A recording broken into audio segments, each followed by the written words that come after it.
seperti orang olahraga kan. Orang yang mau sehat, ada yang suka jogging, betul. Ada yang suka sepeda, Betul. ada juga yang suka di gym, angkat besi kan, main gym. Itu matlamatnya apa?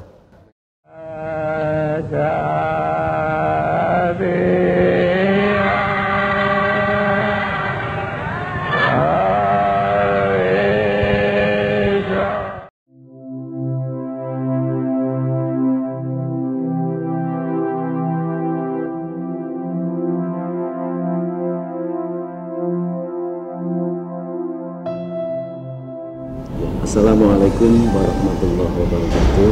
Langsung saja pada pertemuan sore hari ini, alhamdulillah bersama dengan beliau Bapak Ustadz Nazrul Muhammad Nazrul bin Nazaruddin. Alhamdulillah juga bersama dengan Bapak ini.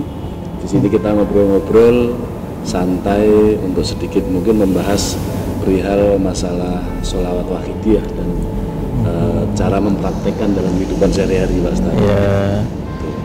Mungkin ada yang mau disampaikan dari Pak Ustadz. Ya, pertamanya terima kasih kepada Bapak Haji Turmuzi sama dengan Pak Ustadz Helmi atas kesudian untuk hadir pada sore hari ini ke Kedutaan Besar Malaysia Jakarta. Saya bagi pihak Datuk Duta Besar, Tuan Yang Terutama Datuk Zainal Abidin Bakar,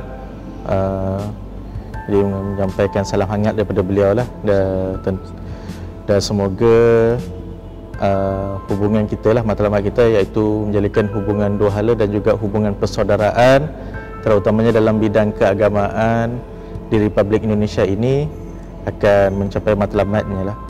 Kita pun jelas bahawa kita di Malaysia dan Indonesia ini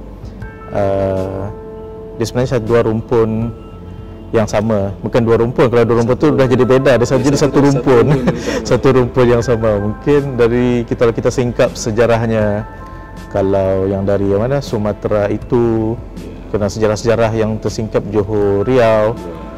Malah kalau disingkap sejarah Hang Tuah pun, Melaka, Kesultanan Melaka menceritakan tentang berkunjung ke Majapahit. Yang Majapahit itu sekarangnya di tanah Jawa lah ini kan. Ya, saya sudah Jawa itu. Baik, saya juga mengucapkan terima kasih lah di atas kehadiran pimpinan penyiar Sholawat Wahidiyah di KI Jakarta, yang mana saya difahamkan yang sebetulnya pimpinan Sholawat Wahidiyah ini atau PSW ini dia punya cabang ya di seluruh Indonesia. Bahkan luar negeri juga. Oh, bahkan luar negeri. Malaysia terutama di kampung Bapak di sana. Ya, di Kuala Lumpur kan. Saya lihat juga laporan yang tahun lepas di 2019 kemarin yang diadakan di sekitar ya pada itu di Segambut, di Melaka sampai ke Kasih Putri ya. Kasih Putri. Ya. Waktu itu saya yang tahun berapa ya saya? 2018. Ini yang tapi yang pusatnya di Jakarta ini. Pusatnya di Jombang, Pak Ustaz. Oh, pusatnya di Jombang. Nah, Jakarta ini termasuk salah satu wilayah atau Dewan Pimpinan. Dewan Pimpinan. Ya, sesuai dengan provinsi yang ada. Ya, makanya kalau pusatnya itu harus berkunjung ke pesantren yang di Jombang itu ya. Iya, betul. Maaf, apa nama pesantrennya tadi ya? Pesantren At-Tahrib. Pesantren At-Tahrib. At-Tahrib. At-Tahrib. At-Tahrib. Tahrib. Tahdib. Iya. At-Tahzib. Ya. Ya, yang Nogoro. Oh, kalau ini harusnya saya mampir juga ke Jawa Timur ya, di Surabaya. Betul. Yalah, sebab difahamkan dia di Surabaya itu kan banyak sekali ya pesantren. Banyak sekali, Pak Ustadz. Ya ditunggu nanti Pak Ustadz, pokoknya ke sana. Saya suka kalau bisa dapat berkunjung untuk hadir menjadi silaturahmi sama teman-teman, sama juga Pak Kiai di pesantren-pesantren. Kalau di Malaysia sebutan Kiai itu apa namanya? Apa sama atau semacam kayak? Kita umumnya kalau di Malaysia itu ya, kalau orang alim itu kan dipanggil kadang Ustaz, ulama. Cuma Kiai itu kan sudah lekat dengan gelarannya, seperti mungkin dipanggil Kiai Tun Muzi kan.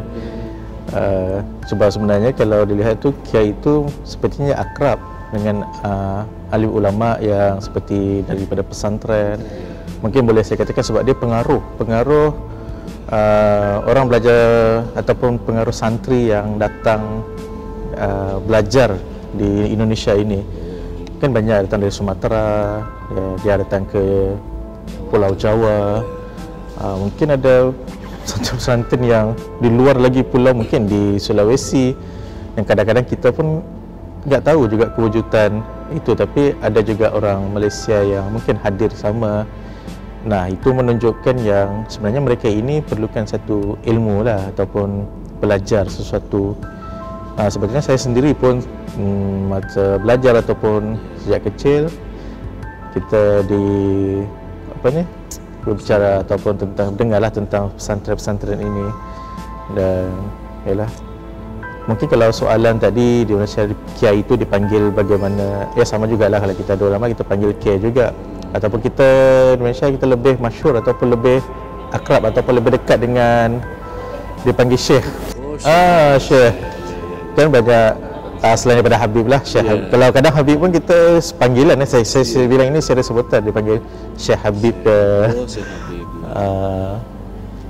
Memang kalau sholawat wahidiyah ini Pak Ustadz, sholawat wahidiyah ini ibaratnya itu tidak ada di dalam suatu pembelajaran di pesantren itu. Memang pesantren itu tetap membelajarkan yang sama dengan pesantren-pesantren lain. Nah, untuk sholawat wahidiyah ini memang dia terpisah, terorganisir, terpisah. Jadi oleh beliau yang mentaklif sholawat tadi, Romo Kiai Haji Abdul Majid Ma'ruf tadi ini yang mentaklif sholawat wahidiyah. Dia termasuk dari Sayyid. 31. Apakah ini juga ialah terkait tentang amalan tarikat juga ya? Kalau sholat wahidiyah ini tidak dikatakan torekoh, tapi fungsinya seperti torekoh gitu. Jadi fungsinya seperti torekoh, tapi tidak terlek seperti torekoh yang begini seperti itu. Tapi fungsinya untuk memang mendekatkan diri kepada Allah. Sedikit mungkin gambaran untuk sholawat wahidiyah ini Pak Ustadz. Sholawat wahidiyah ini kan gambarannya secara logika itu dengan kita membaca sholawat kepada baginda Rasul, melatih kita untuk mencintai beliau Rasulullah SAW. Itu tujuannya untuk menjernihkan hati. Jadi ini sebenarnya satu metode ya, untuk menjernihkan hati. Kalau dilarikan ke rumah sakit itu seperti kayak operasi mental. Jadi operasi mental atau menjernihkan atau membersihkan hati untuk menuju ma'rifat billah kepada Allah. Jadi seperti kepada Allah. Ya, seperti kayak beliau Rasulullah SAW itu pada waktu sebelum Isra Mi'raj dibersihkan hati untuk bisa sowan menghadap kepada Allah. Nah, ini memang semacam kayak itu. Untuk menjernihkan hati ini dilaksanakan selama 40 hari. Jadi amalan itu dibaca selama 40 hari. Itu untuk fungsinya untuk menjernihkan hati. Maknanya ini adalah sebagai satu amalan yang kita menjadikan selawat kepada Nabi itu sebagai satu jalan kepada kita untuk menjernihkan hati. Betul. Menjernihkan hati, istilahnya kalau sudah hatinya nanti mulai jernih kan istilahnya bisa menghadap kepada Allah dengan sebaik-baiknya. Nah, setelah itu memang kenapa dibentuk suatu organisasi, karena Pak Ustaz, dalam operasi itu biasanya kalau di rumah sakit kan tidak cukup sekali. Nah, setelah operasi ada mungkin kita harus obat perawatan jalan, seperti perawat jalan, kemudian rawat jalan. Kalau mau operasinya harus ada bius, gitu ya. Seperti itu. Terus selama 40 hari operasi awal, kemudian selanjutnya kegiatan per hari Pak Ustaz. Setiap hari membaca sholawat ini berapa kali, kemudian 1 minggu sekali, satu kelurahan itu biasa begitu. 1 bulan sekali. Kemudian 6 bulan sekali ini seperti Jakarta besok mengadakan acara 6 bulan sekali. Sekaligus Maulid ini memang memang itu sudah bimbingannya untuk mengumpulkan semua pengamal yang ada di Jakarta untuk ya itu membersihkan hati kita 6 bulan sekali seperti itu Mas. Nanti juga pada waktu Mujahadah Kubro istilahnya terus menerus membersihkan hati ini terus menerus karena dengan amalan doa sholawat. Jadi kalau amalan doa sholawat itu sehebat apapun kalau tidak dijalankan otomatis kan tidak jadi hebat Mas amalan itu. Contohnya obat itu seampuh apapun kalau tidak diminum secara rutin kan tidak akan mengakibatkan yang baik seperti itu. Yalah, saya serba sedikit jelas sebab ya kalau kita tidak tahu kita bertanya kan kepada yang mengetahuinya yang lebih ini. Cuma yalah memang satu amalan yang sangat baiklah sebab kita sendiri pun dalam Al-Quran pun ada ayatnya yang dianjurkan berselawat dan saya fikir kita ni sebagai orang Muslim laki-laki tiap minggu kita pergi solat Jumaat kita sering mendengar pada khutbah kedua yang mana ya ayyuhallazina amanu sallu alaihi wasallimu taslima, yang mana kalau malaikat pun berdoa apatah lagi kita ini sebagai makhluk Allah, sebagai hamba-Nya malaikat berselawat tidak berselawat kan kepada junjungan besar kita Nabi Muhammad sallallahu alaihi wasallam, yang mana di mana kita nak menunjukkan kecintaan kita kepada Nabi Muhammad sallallahu alaihi wasallam. Ya, itu amalan yang mana selagi ada sandarannya, ada kalimatnya yang tidak menyimpang, kita boleh amalkan, tak ada masalah selaku sebagai jalan lah. Mungkin ada yang suka kalau macam seperti orang olahraga kan, orang yang mau sehat ada yang suka jogging, ada yang suka sepeda, ada juga yang suka di gym, angkat besi kan, main gym. Itu matlamatnya apa? Macam-macam cara ya? Ya, macam-macam cara. Matlamatnya adalah sebagai untuk olahraga menyihatkan badan atau sebagai fitness lah. Orang zaman now bilang kan. Tapi beda. Ada yang kata saya enggak bisa jogging. Kenapa?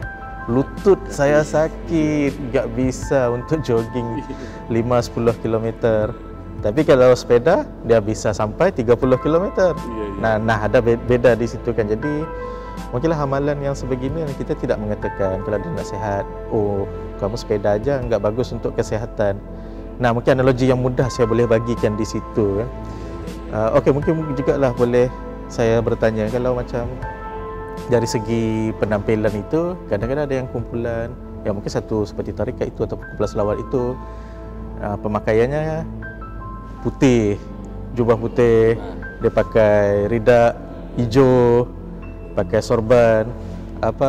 Bagaimana kalau yang PSW ini? Kalau di PSW dari Penyiar Salat Wahidiyah ini memang pakaiannya bebas Mas. Biasanya bebas artinya pakai kopiah, ada yang pakai koko, ada yang pakai batik, ada yang pakai beraneka ragam menggunakan baju masing-masing yang sesuai yang penting istilahnya kan suci ya. Tidak memang kan ada yang putih semua, ada yang inilah. Kalau di Wahidiyah ini menampakkan aslinya. Jadi berkumpulnya orang Indonesia yang dari beraneka ragam. Ada yang suka pakai putih-putih ya tetap di situ, yang pakai batik tetap di situ, ada yang pakai celana, ada yang pakai sarung. Artinya memang yang penting suci, istilahnya seperti itu. Tidak ada aturan di Sholawat Wahidiyah di dalam kita berbusana. Ya. Yang penting sesuai dengan syariat. Ya, mungkin kadang yang orang dia mau ikut kan, tiba dia mau join, dia rasa macam bukan ralat ataupun lain semua putih. Aku hari ini pakai warna biru. Contoh lah kan. Jadi dia agak enggak enak gitu. Mungkin enak tapi enggak, ini bukan saya kata yang berseragam putih, sorban seragam itu, ada yang hijau itu tidak bagus, tidak. Ini semua mungkin ada caranya ataupun untuk identiti dan image Nah, kita sendiri pun kalau yang Melayunya terkenal pakai baju Melayunya sama kain sampingnya. Ada yang pakai apa? Tanjak lagi. Nah, itu tidak menjadi permasalahan lah. Yang penting bagi saya amalan itulah yang utamanya. Baik, siap. Jadi terima kasih jugalah kepada Pak Ustaz, mungkin ada sedikit apa namanya, semacam kayak bimbingan mungkin untuk khususnya para teman-teman yang kebetulan sekarang ini ada di Malaysia, ya kan, dengan kondisi-kondisi seperti begini, kira-kira bagaimana Ustaz? Okey, kalau bimbingan kalau yang teman-teman di Malaysia itu, saya rasa mungkin boleh berkolaborasi ataupun berkoordinasi dengan mungkin dipanggil agensi-agensi dakwah ataupun Islam di Malaysia. Kalau di Kuala Lumpur itu bolehlah datang hadir berkunjung ke Jabatan Agama Wilayah Persekutuan ataupun Jabatan Mufti. Ya, datanglah sebagai silaturahim dahulu, perkenalkan, sebab kalau mau masuk ataupun ke masjid-masjid, nah kan harus ada izin juga dahulu kan. Ya, mungkin kalau di Jabatan Agama itu dia ada departemen yang tertentu yang mana akan menangani yang perihal-perihal sebegini. Ya, mungkin sama dengan PSW ini, mungkin terserah, mungkin dia sama dengan bahagian dakwah, mungkin dia lihat sama kalau dengan masjidnya nanti mungkin selaraskan dengan bahagian masjid pula. Dan kita ada ormas-ormas yang lain, ataupun sini panggil ormas, sana dipanggil macam NGO, persatuan-persatuan. Kita ada Yadim, ini agensi yang di bawah menteri lah, menteri di Jabatan Agama, di Jabatan Perdana Menteri bagi hal ehwal agama. Benda-benda itu boleh di sinergi koordinasi lah, sebab kalau dibikin ataupun di acara itu mungkin boleh sekalian aja, dan juga boleh berkunjung juga ke negeri-negeri, Jabatan Agama negeri yang lain. Banyak kalau di wilayah di Lembah Kelang kan dia akan masuk ke wilayah Selangor, akan pergi ke Melaka. Kalau ke Negeri Sembilan, ya silakanlah, saya undang untuk berkunjung, untuk bertemulah dengan mungkin ustaz-ustaz ataupun para pentadbir di agensi pentadbiran hal ehwal Islam yang berada di Malaysia. Nah, mungkin itu mungkin boleh membantu, sebab dari pandemik kan mungkin daripada pihak Bapak sukar untuk datang, tapi mungkin kalau dengan sinergi, ada sinergi sama dengan di bawah Jabatan Agama ataupun di bawah Jabatan Mufti, mungkin dia bisa mengenal ataupun menghubungkan dengan pihak-pihak terkait, mungkin dibantulah, mungkin bikin selawat ataupun mungkin pengisian itu seperti kayak tauliah itu. Tauliah, kalau tauliah memang harus dengan Jabatan Mufti. Tauliah itu mohon ada formulirnya, isi di Jabatan Mufti. Terus nanti mungkin di bidang apa yang mau dimohon, mungkin semua.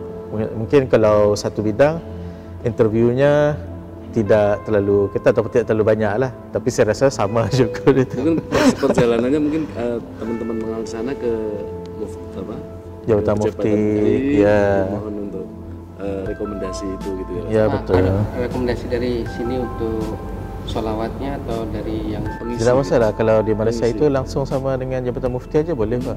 Tak ada masalah. Enggak masalah ya. Kita pun bukan masalah kalau kita di Indonesia kan bertahap tuh, jadi dari gini. Ketemu aja sebab Bapak langsung bisa terus minta bikin appointment atau minta izin untuk audiensi sama dengan Mufti ataupun pengarah atau wakilnya lah dengan Jabatan Agama, minta nasihatnya lah dari segi so saya lihat mungkin acaranya bagus, tapi sehingga tapi tak ada masalah, tapi mungkin boleh diperbaiki lagi ataupun lebih bagus lagi lah dia punya pengelolaan acara kegiatannya. InsyaAllah siap, kalau apa-apa pun kita mungkin bisa bantu untuk memberi nasihat terkait tentang mungkin mau ke Malaysia. Ya, sebetulnya mungkin sudah banyak yang ke Malaysia sebelum ini, tapi mungkin ini untuk untuk lebih menjalinkan hubungan dan juga lebih memperluaskan lagi lah kita punya jaringan katakan untuk teman-teman, jaringan doa. Multi level akhirat Pak Ustaz. InsyaAllah kita jumpa, bolehlah ketemu. Terima kasih jugalah Pak. Untuk doa Pak Ustaz nanti. Iya Pak Ustaz. Ya. Boleh Pak Ustaz. Kami mohon doanya untuk kesembuhannya. A'udzubillahi minasyaitonir rajim. Bismillahirrahmanirrahim. Alhamdulillahirabbil alamin. Wassalatu wassalamu ala asyrofil anbiya'i wal mursalin wa ala alihi washabbihi ajmain. Allahumma inna nas'aluka salamatan fid din wa afiyatan fil jasad wa zilatan fil 'ilm wa barakatan fil rizq wa taubatan qabla al-maut wa rahmatan indal maut wa maghfiratan ba'da al-maut. Allahumma hawwin 'alaina fi sakaratil maut wa najati minan nar wal afa' minal hisab. Rabbana zalamna anfusana wa illam taghfir lana wa tarhamna lanakunanna minal khasirin. Rabbana atina fid dunya hasanah wa fil akhirati hasanah wa qina azabannar walhamdulillahirabbil alamin. Terima kasih atas kunjungan pihak PSW pada sore hari ini. Ya.